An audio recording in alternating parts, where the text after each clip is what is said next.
Welcome to the US-based news channel. Expected big day has finally arrived. Ukrainian offensive has finally begun. Moreover, this time Ukraine is attacking the Russians from unexpected places. Very strategic moves came after Russia came very close to taking Bakhmut.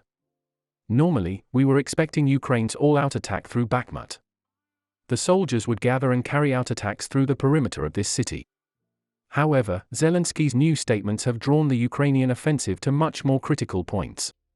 If we remember the last time, Zelensky said that the city was razed to the ground because of the clashes that have been going on around the city of Bakhmut for a long time. He rejected the claim that Russia had taken control of the city. With these words, he states that with the destruction of the city, there is actually not much strategic importance left. That area was valuable because it was a city that needed to be defended. But now there is no building left to defend. Because the city has become flat. When the situation was like this, Ukraine turned its target to much more strategic places and started attacks. Today is the first day of unexpected attacks. In the early morning, a large Ukrainian sabotage group attacked the territory of the Belgorod region. This is the first wave of an all-out attack. Because there are pickup trucks, armored vehicles, and a lot of tanks in the convoy.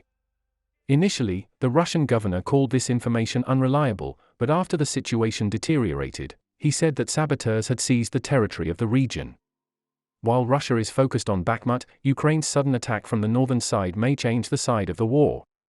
Moreover, Russia had a large number of air defense systems and nuclear weapons in the Belgorod region. It is said that these vehicles fled back after the Ukrainian attack. The Ukrainian tanks got so close to the defense that they had to retreat before they could defend. Nuclear weapons will not be used much in this war anyway, but Russian air defense systems are valuable. Because Ukraine likes to carry out attacks from the air. They are pushing Russia, especially with drones and missiles. If Russia cannot keep these weapons, many critical points will be hit. In fact, it happened exactly that way this morning. Ukraine has planned the sabotage attack very well. As a result of tanks and vehicles attacking and pushing back the defense systems, the second wave of the attack began. Second wave of attacks is made up of missiles and unmanned aerial vehicles. According to reports, Ukrainian drones appeared in the air immediately after the first attack. According to Russian sources, Ukrainian armed and kamikaze drones attacked critical locations. Although they managed to stop some of them were able to find their targets. Because Russian air defense systems were busy retreating at that time. Currently, Ukraine has captured 2 military stations. These are in the Goropodol and Kozinka region, which controls the main road in the region. If they manage to defend these 2 points, they will be able to open their way to the main city of Belgorod. Because they see the area from a high position. So the most difficult part was actually taking over these 2 outposts. It's much easier to defend than to attack. If Ukraine managed to capture it with a quick attack, he will also manage to keep it in his hands. Our next news story is about a very critical Russian system. Ukraine managed to blind the Russian Air Force in a certain part of the front line. Ukrainian special forces have destroyed the modern Ironia optical electronic surveillance system installed by the Russians in one of their areas of operation. With the help of this complex, the Russians were collecting information about the Ukrainian defense forces and locating soldiers. The system was located at the top of a large building. Think of it as a radar. Moreover, the sides of the radar were covered with defensive walls. So it's really difficult to attack the building. Or if you attack with a missile, it has to be very precise in order for it to hit its target exactly. For this reason, Ukraine has chosen to use a kamikaze drone. First of all, a few soldiers secretly infiltrated very close to the building. Then they took out the small kamikaze drone in the bag and detonated it above the radar. Now a precious eye of the Russians has been blown away. Ukrainian troops can continue to advance more comfortably. Next, our third news is from the Russian Air Force. The Ukrainian General Staff reported that a Russian Su-35 plane crashed into the country's territorial waters in the Kherson region yesterday. Russia carried out a drone and missile attack on military and infrastructure facilities in the Ukrainian city of Dnipro last night, the presidential statement said.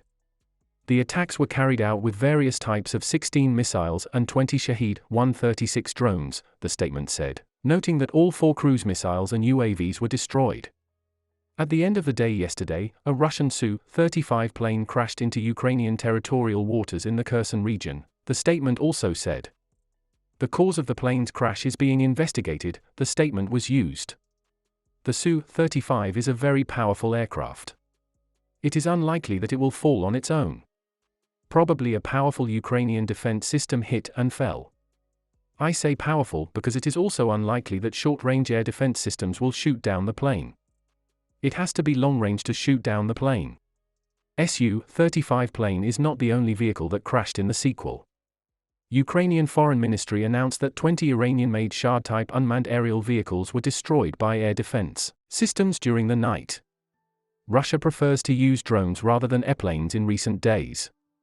As we reported a little earlier, he turned to drones like Ukraine because he lost a lot of planes.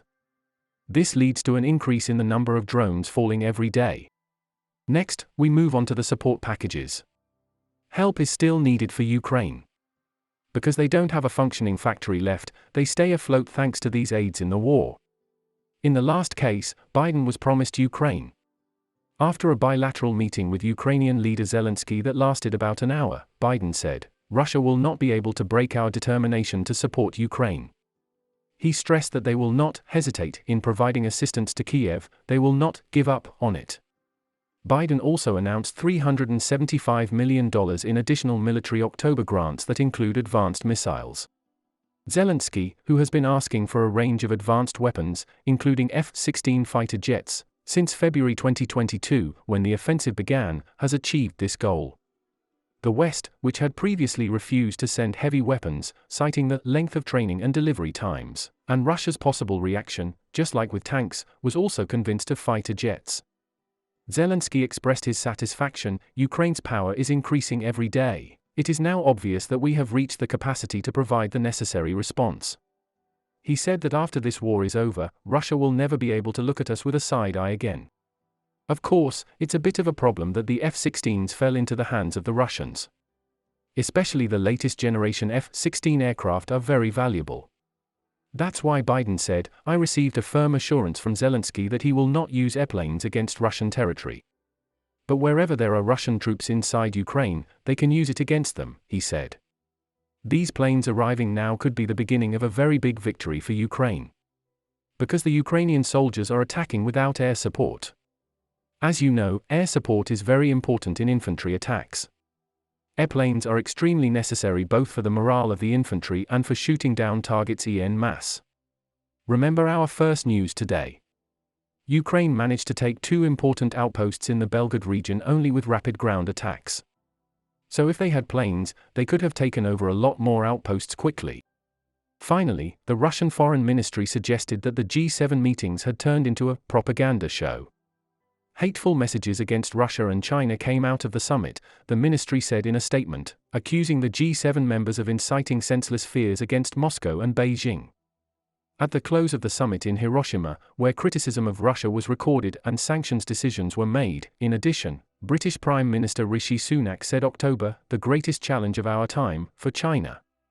Canadian Prime Minister Trudeau also used the weight of his criticism in his recent speech in favor of China. The Chinese Foreign Ministry reacted to this by saying, "Focus on the problems in your own countries. Stop trying to control other countries." We will see together what these conversations will lead to in the coming days. But for now we have come to the end of our video. By subscribing to our channel, you can quickly learn much more about this news.